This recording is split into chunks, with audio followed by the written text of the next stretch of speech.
Today, these leaked HR memos have gone viral. But did she just leak her smoking gun to the internet? Sony has told everybody.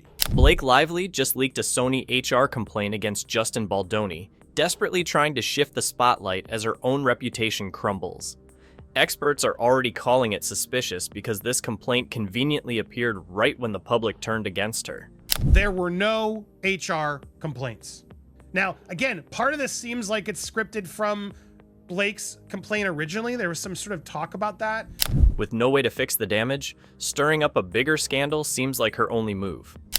These alleged HR complaints against Baldoni claim that multiple actresses from the movie made HR complaints against him.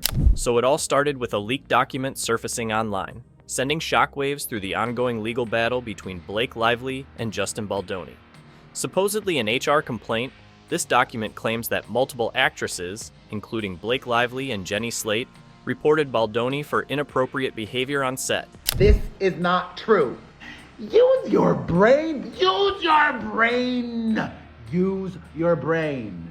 Conveniently, this leak drops just days before Blake's final amended complaint is due in court. Because when all else fails, why not toss in a last-minute plot twist? Across social media that are running with this. And I'm gonna stop right now and tell you this is not true, this is not real. For months, this case has been playing out like a messy reality show, with both sides scrambling to control the narrative. But now, with these HR complaints suddenly in the mix, things have taken a dramatic turn. If these allegations were real, why are they only emerging now? Why weren't they included in Blake's original lawsuit? If you truly believe this is real and it happened and this exists, you know Blake Lively would have included this in her lawsuit against Justin Baldoni. And, most importantly, why did Sony, the actual company in question, publicly deny that any such HR complaints were ever filed? The whole thing smells fishy, and not in a let's give it the benefit of the doubt kind of way. I've read all of the complaints, every word of every lawsuit. This was not included. Sony has been consistent since day one. Back in August 2024, when whispers of on-set drama first surfaced, Variety reached out to them to confirm if any HR complaints had been filed against Baldoni. Variety inquired of Sony whether HR complaints had been filed against Baldoni during production and was told no. Their response was a firm no. Fast forward a few months, and suddenly, a mysterious HR document pops up online making serious allegations, yet Sony still stands by their original statement. Now, if Sony were lying about this, they'd be walking straight into a legal minefield. This is what I was told all along. This is what Variety is now saying. They spoke to Sony directly. For Sony to lie about this, that look, some could say, well, yeah, but Andy, they don't have to give the details of the complaints. I agreed. They could still say that there were complaints. Now, but Andy, that would tarnish the film. Covering up workplace harassment claims could make them liable in court, and no major Hollywood studio is dumb enough to take that risk. So, if Sony continues to deny the existence of these complaints, that leaves us with two options. Either they never existed, or someone created them after the fact. To me, is the biggest red flag on this story right out the gate. So I want to make that clear before we even get into this, because there is now a lot of question as to whether these are real. The timing of this leak makes that second option look very, very likely. It's no secret that Baldoni recently hit back with a $400 million counter lawsuit, shifting the entire momentum of this case. Up until then, Blake had been playing the victim, painting herself as a brave whistleblower standing up to alleged mistreatment. But the moment Baldoni dropped receipts, text messages, emails, and evidence contradicting her claims, the narrative started to crumble. And we are all very fascinated and curious to see, what is she going to say? This is her last opportunity, really, in a way, to sort of put it all out there. Public opinion wasn't as one-sided anymore. His legal team, led by the aggressive and highly effective Brian Friedman, systematically dismantled her accusations, exposing glaring inconsistencies. If Baldoni had enough proof to take this to court, then Blake's case was in serious trouble. So, what better way to salvage the situation than by suddenly leaking a new scandal to back up her claims? And then why is the date of the complaint blacked out? Why would that need to be secret? It doesn't make any sense. So many specifics about clearly who's talking. It's very easy to deduce which actors this would be. But let's take this one step further. What if these so-called HR complaints were never actually filed? Instead of legitimate legal documents, they could have been tailor-made for public consumption, designed to sway media narratives before the trial even begins. If that sounds extreme, just look at how this case has been handled from the start. Blake's team has been using the media as a weapon, feeding exclusive scoops to outlets to shape the public's perception. And somebody wrote all of this up to make it seem like it could be true. Somebody with a lot of time on their hands.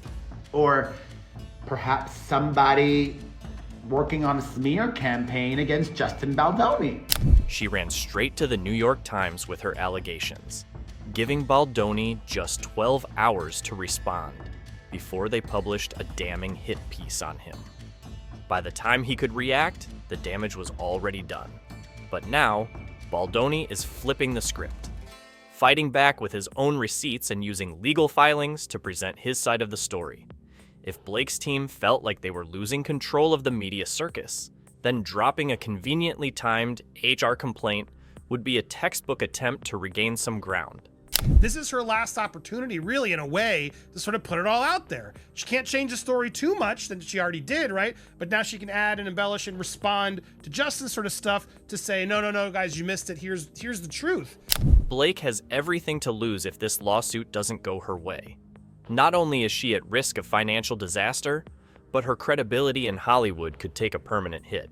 She's already been called out for inconsistencies in her claims. And if it turns out this HR complaint was fabricated, whatever trust the public still has in her could vanish overnight. I still find it hard to justify what Blake did to take over the film without any sort of seeming evidence that shows, and that's the real evidence I'm waiting for. Justin, I'm finishing this movie because you can't be involved in it. You're blah, blah, blah, blah. Meanwhile, Baldoni is gaining more support as his side of the story comes to light. He's been strategic in releasing evidence, and so far, the court has ruled in his favor multiple times. I think even people in Justin's camp would be like, what is this? Did they make these later? This whole are these new accusations that are coming in? Have they changed the story? And do you know, according to this leaked document, Baldoni allegedly touched her lower back and butt under the excuse of adjusting her posture. So let's just summary. Complaint says she was uncomfortable with Justin yesterday while filming. She states Baldoni put his bare hands on her derriere and said he was trying to help with her posture. Complaint immediately voiced her displeasure with this and said, he said apparently, "It's fine. I'm totally hot for my wife." When Slate supposedly called him out on it, he hit her with the bizarre response, "It's fine. I'm totally hot for my wife." And because this situation wasn't already strange enough, Slate allegedly fired back, "You got off all right, but it had nothing to do with your feet," before walking away. Then, exactly 18 minutes later, she supposedly sent a text saying, "Justin Baldoni just literally grabbed my ass in front of the cameras. I want to talk to someone at Sony like now." It sounds unbelievable to me. I need to see this in a dismissive tone. Complaint relied to Mr. Baldoni that it didn't matter what his relationship with his spouse was like, that he did not have permission to, touch her derriere. Now, that's quite the dramatic exchange, but let's take a step back because the details here are deeply questionable. Now, again, part of this seems like it's scripted from Blake's complaint originally. There was some sort of talk about that. First and foremost, Sony has already denied that any HR complaints were ever filed against Baldoni. If this incident was so serious that Slate immediately wanted to escalate it, then why is there no actual record of it? Sony was asked directly by Variety on December 31st, 2024, whether any complaints had been lodged against Baldoni during It Ends With Us, and their response was an unshakable no. If an HR complaint had actually been submitted, Sony would have had no reason to deny it, especially when ignoring workplace misconduct could land them in serious legal trouble. if true. Complainant's agent provided text messages with complaint, including one sent approximately 18 minutes after the incident, where complainant said, Justin just literally grabbed my butt in front of the cameras. I want to talk to someone at Sony, like right now. And then there's that text message. The phrasing alone should raise eyebrows. Justin Baldoni just literally grabbed my ass in front of the cameras. Sounds a little too clean, too rehearsed. It reads less like an immediate, emotional reaction and more like something written to be used as evidence later. The oddly specific mention of in front of the cameras feels way too calculated, as if it was designed to fit perfectly into a lawsuit. Normally, when someone is in distress and reporting something urgent, their messages are short, frantic, and messy. Instead, this one sounds curated, like it was meant to be screenshot ready for the next legal filing. If this was real, even he would know, well, crap, I need to address all this, and he hasn't. And it just doesn't seem like something he would want to avoid. But the biggest red flag? Jenny Slate's own words contradict all of this.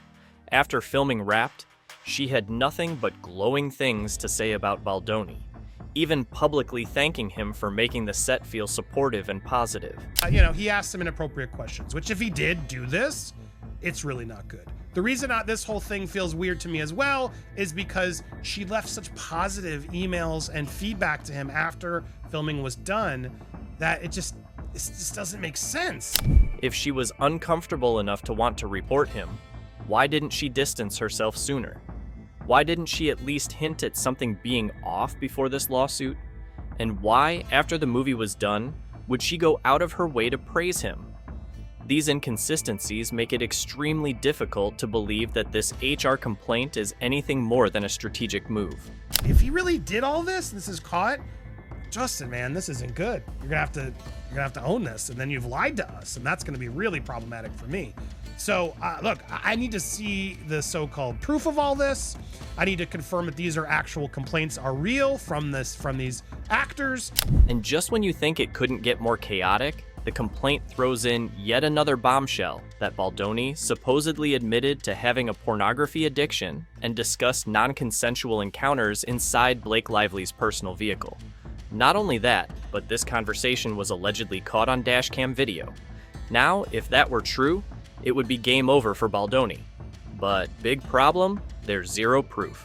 In it, there's talk about him speaking more inappropriately than he's implying in a car ride with Blake and her driver. Now, Blake is saying it's all on video. If this complaint's real, there's a dash cam that caught it all on camera.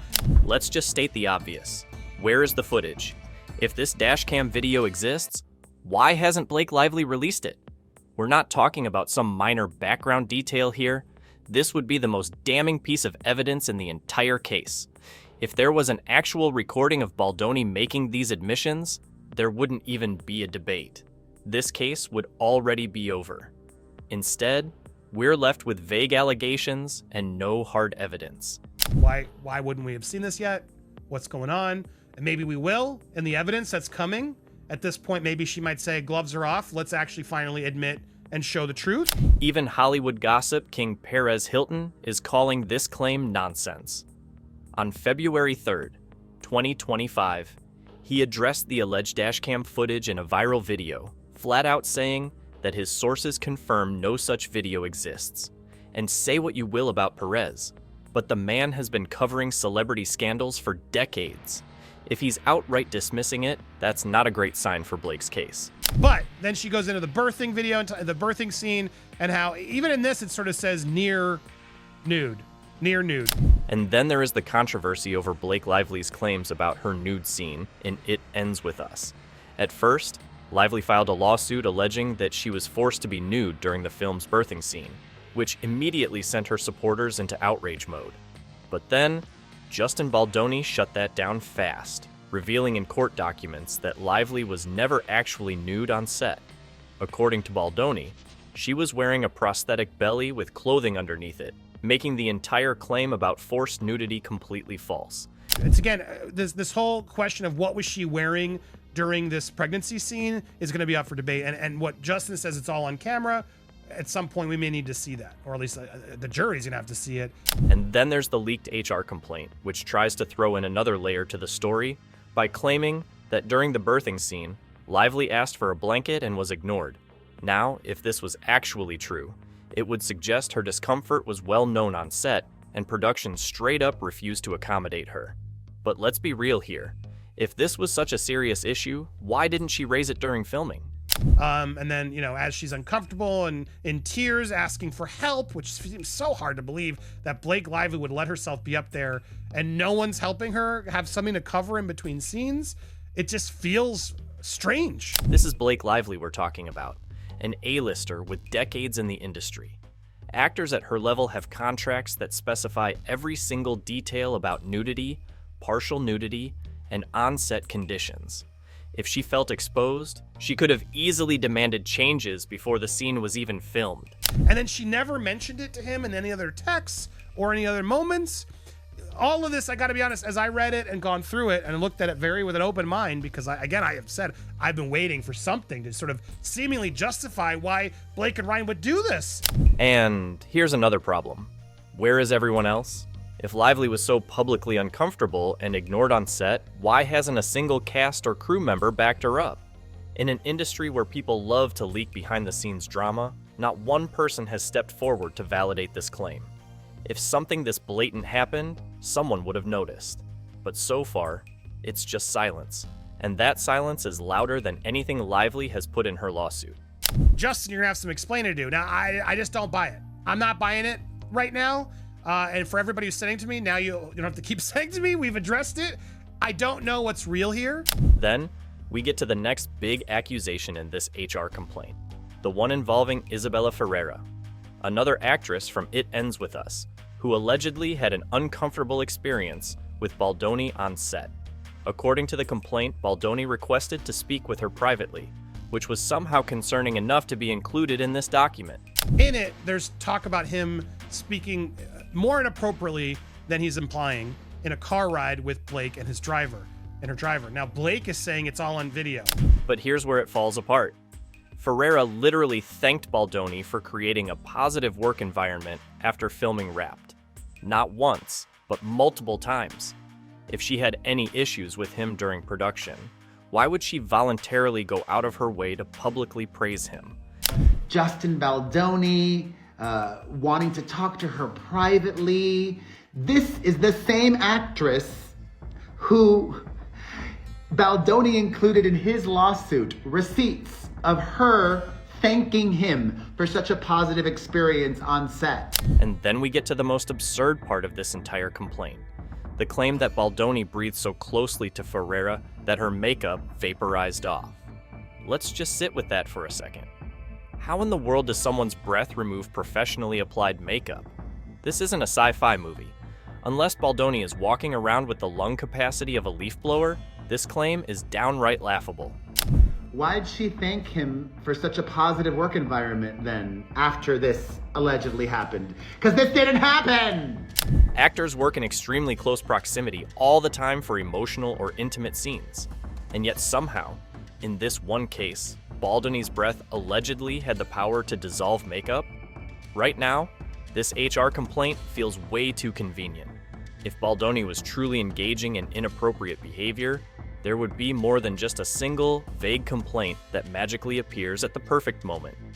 Back in August, when coverage of a mysterious feud between Lively and Baldoni began to spiral on social media and in the press, Variety inquired of Sony whether any HR complaints had been filed against Baldoni during production and was told no. On February 6, 2025, a TikTok creator dropped a bombshell. Blake Lively's legal team had allegedly been pressuring Jenny Slate to join the lawsuit against Justin Baldoni. According to an inside source, Slate was approached by Lively's team and urged to officially add her name to the case, but she refused.